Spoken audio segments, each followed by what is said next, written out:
আল্লাহ পাক পবিত্র কালামুল্লাহ শরীফের মধ্যে তার পছন্দের বান্দাগুলোকে উদ্দেশ্য করে আল্লাহ পাক বলেন,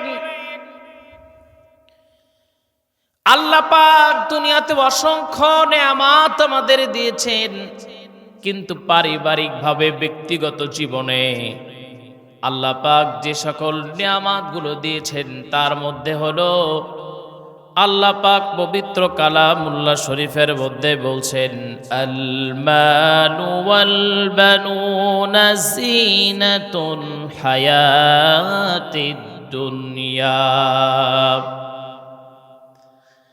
আল্লাহ পাক বলেন, সম্পদ এবং সন্তান আমি তোমাদের জন্য আকর্ষণীয় করেছি।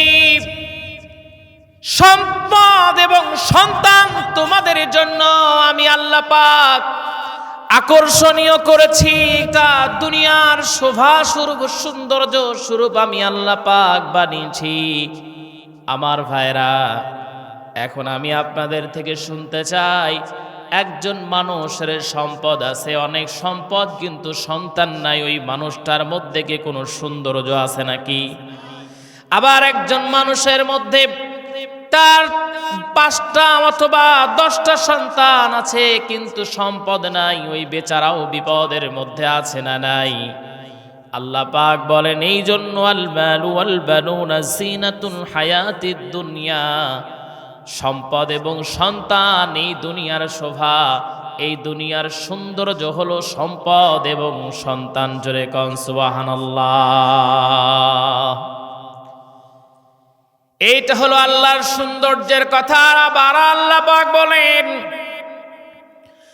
ইন্নামা আমওয়ালুকুম ওয়া আওলাদুকুম ফিতনা আল্লাহু ইনদাহু আজরুন আযীম। আল্লাহ পাক বলেন, সম্পদ এবং সন্তান তোমাদের জন্য হলো ফিতনা। প্রথম আয়াত যে বললাম, সেখানে আল্লাহ পাক বললেন এগুলো তোমাদের জন্য সৌন্দর্য, এগুলো হলো শোভা। আর এই আয়াতটার মধ্যে আল্লাহ পাক বলেন এগুলো তোমাদের জন্য হলো ফিতনা। একই মুখে কয় কথা না? আমার সাথে কথা বলা লাগবে ভাই, কথা বললে একটু গরমও লাগবে। আর এখানে কথা বললে গুনাহ নাই, সওয়াব আছে। কথা বলতে পারবেন না?